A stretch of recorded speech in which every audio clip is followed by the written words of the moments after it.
Before we get started, just a quick reminder, Sane Enough is for informational and entertainment purposes only. It is not a substitute for professional medical advice, diagnosis, or treatment. Please consult with a qualified healthcare provider for any health concerns. Thank you for listening. Please like, subscribe, give a thumbs up, and share Sane Enough across all platforms. Whispering doubts, losing the game. Talking to myself, is reality in sight?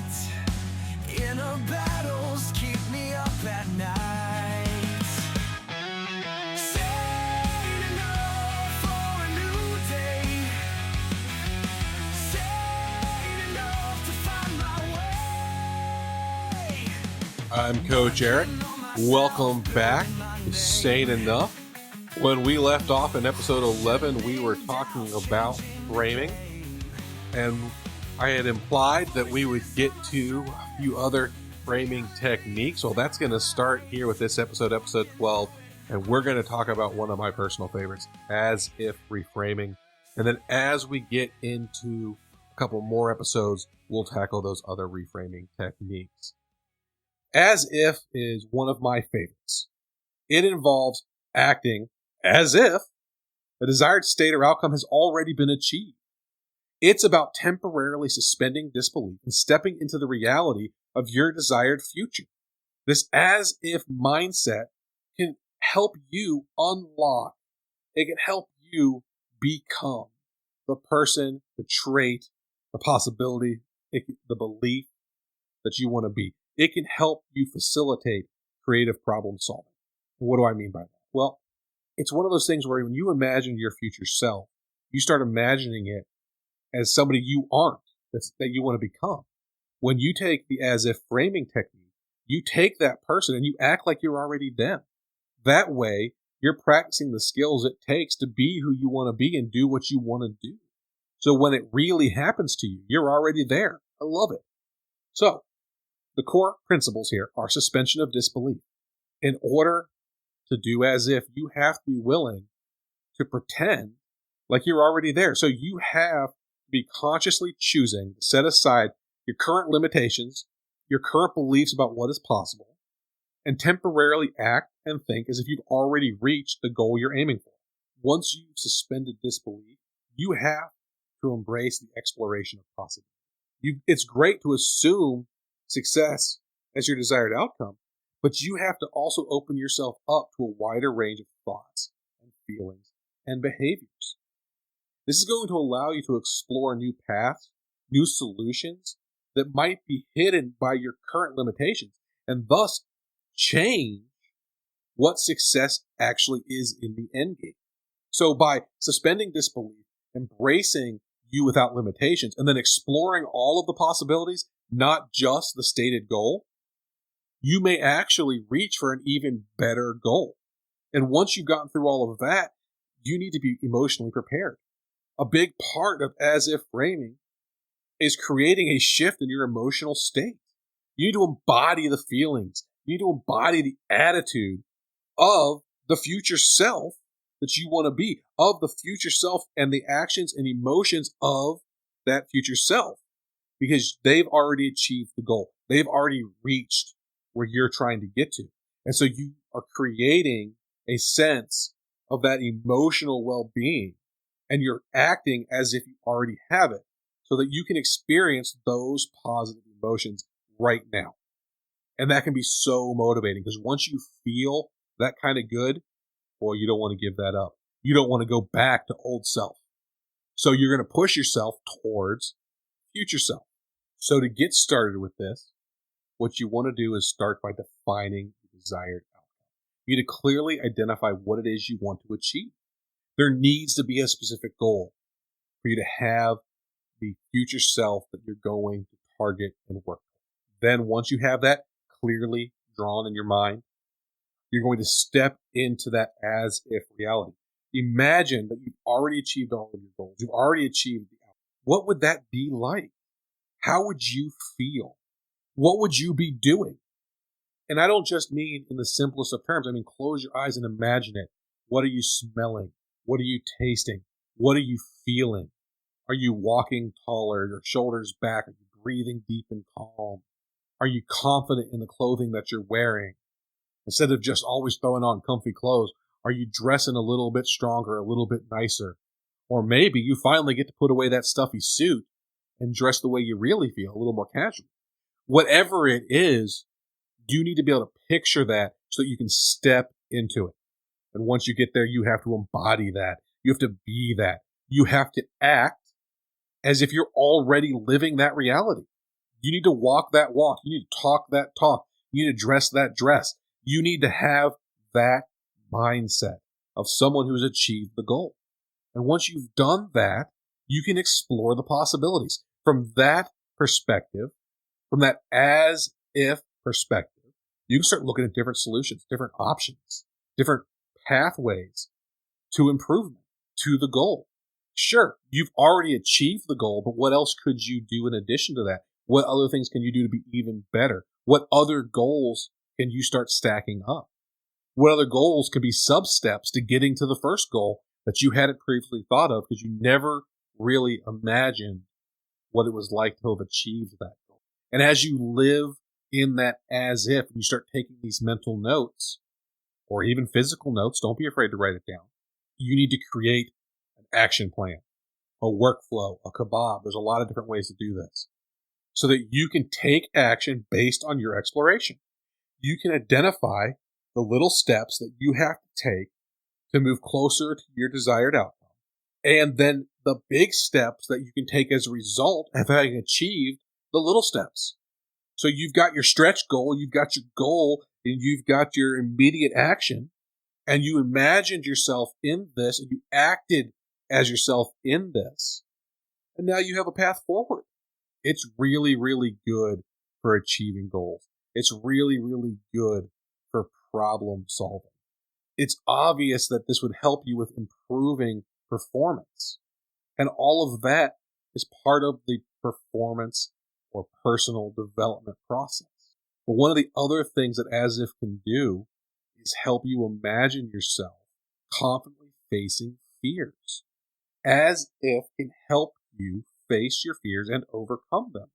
It can help you build courage to take action because you're acting as if you've already stepped beyond that fear. So it's also great in that. A great example would be public speaking.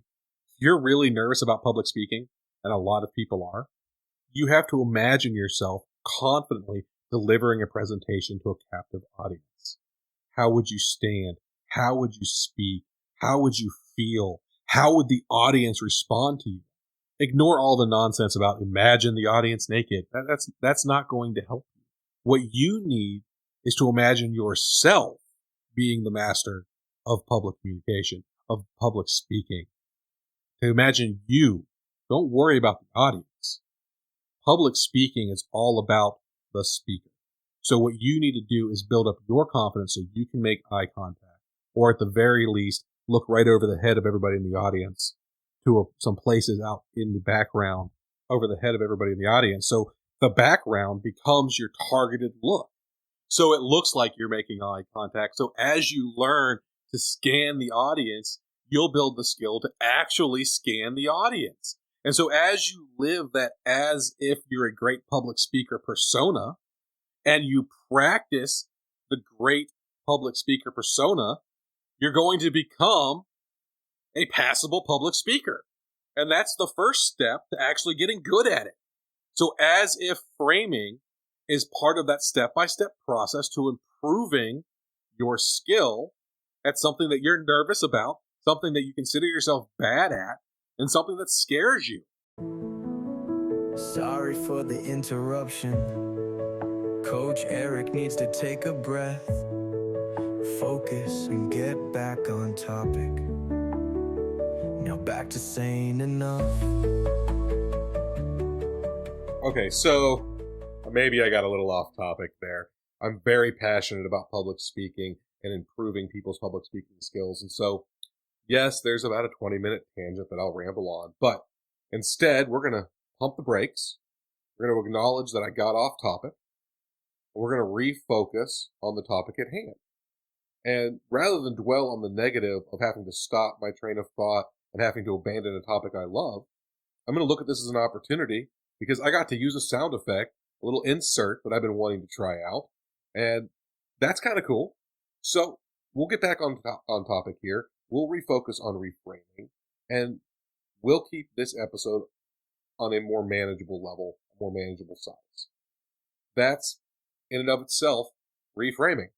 Could be upset about it, not going to be. Going to use it as a way to improve myself as a host. So in addition to public speaking, as-if framing can be used for a lot of other things. Career advancement is one of my favorite applications of this type of reframing. Okay, let's say you want a promotion. Let's say you are applying for a job above your current status that really for you is not necessarily the end goal, but it's a stepping stone in the goal progress.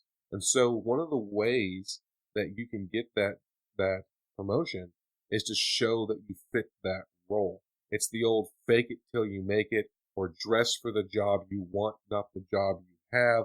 These are all common sayings or advice that goes with it, and it really breaks down to this. If you want the promotion, if you want the higher job, you need to be able to imagine yourself already in that role. You need to know what would your responsibilities be. How would you be interacting with your colleagues? What would your day-to-day life look like? How would you need to carry yourself? How would you need to dress? And you need to embody that. Now that can be done through role play, or it can even be done in your actual current job. Now you don't want to talk down to peers who you would be eventually managing because they're not beneath you. And a good manager interacts with subordinates. They don't speak down to them. In addition, if you start talking down to your coworkers now, management's not going to see you as a promotable person. They're going to see you as a negative in the environment. So what you have to do is put yourself into a situation where you're taking leadership roles, where you're showing your abilities in the realm of what that job would be without overstepping your bounds. You want to be that person as if you already have the job so you can practice and show the confidence and the ability to be that person. And then privately, you want to really imagine it, really visualize it, really push to the limit so that you're living that life. When you sit down to interview for that position, you already have everything you need to be that job. In fact, as-if applies to pretty much any skill you want to learn, not just in the workplace, but in your life. If you're trying to learn a new language, you need to imagine yourself fluently conversing with native speakers. What would it feel like to be understood? What would it be like to understand them? And start to see yourself in those interactions. You want to speak Spanish because you want to go down to Puerto Rico, or maybe you're a surfer and you want to head to Rincon. That's a great place in the winter to get big waves.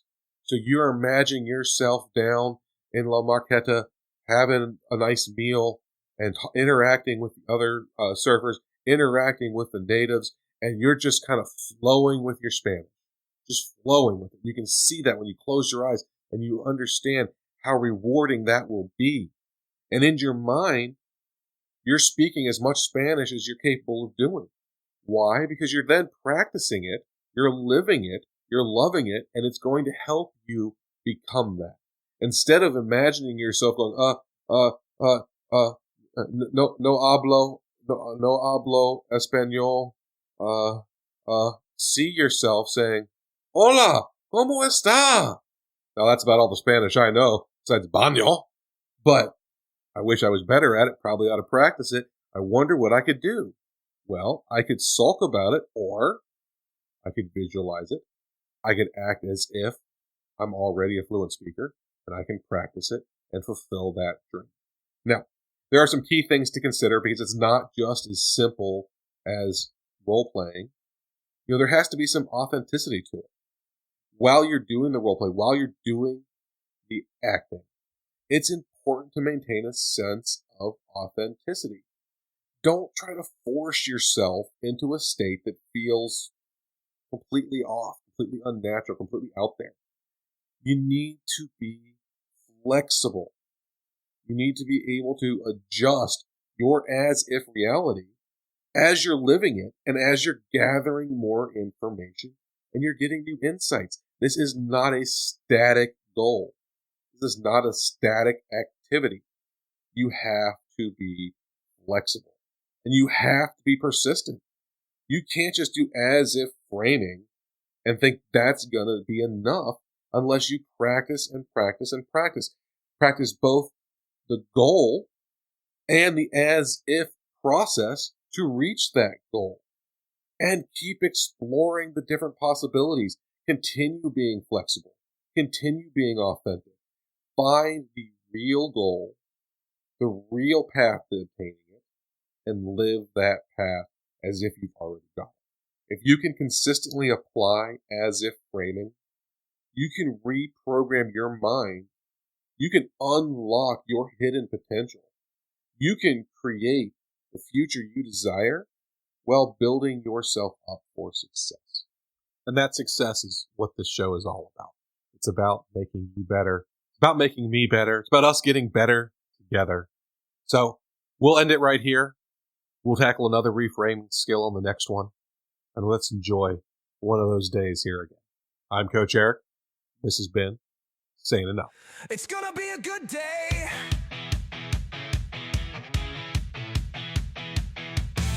Got a hole in my socket, I'm running late. I need caffeine, but the only coffee is a stain on my mug. Bread's gone moldy, even a PB&J is a bust. Man, I don't even have a clean spoon. Yeah, it's one of those days. Yeah, one of those days. Gotta figure it out. Yeah, at least I got 2 feet on the ground. Yeah, it might be the wrong side of the bed, but hey, I can say I woke up. It's been a good day so far. My truck won't start and my phone won't turn on. I guess I'll walk, cause I can't get a ride round here anyway. Now, of course, the rain's coming down in gusts and sheets. I guess I should have brought a boat, but, I don't even have an umbrella. Who carries one of those anyway? Not me. Yeah, it's one of those days. Yeah, one of those days. Gotta figure it out. Yeah, at least I got 2 feet on the ground. Yeah, it might be the wrong side of the bed, but hey, I can say I woke up. It's been a good day, I swear. I stumbled in like a wet dog, no towel in sight. Maybe I should just call it a day. Hell, I should call it a night. And then a stranger bought me a brew. Yeah, man, you know I needed that. It just shows a little kindness goes far. Now I'm sitting here making friends at the bar. Someday this will be a good story to tell. Good times to have, no time to dwell. So let's order wings and fire up the jukebox. Next round's on me. Maybe, just maybe, things do turn around. If you look, kindness can always be found. A stranger's smile, holding the door, and an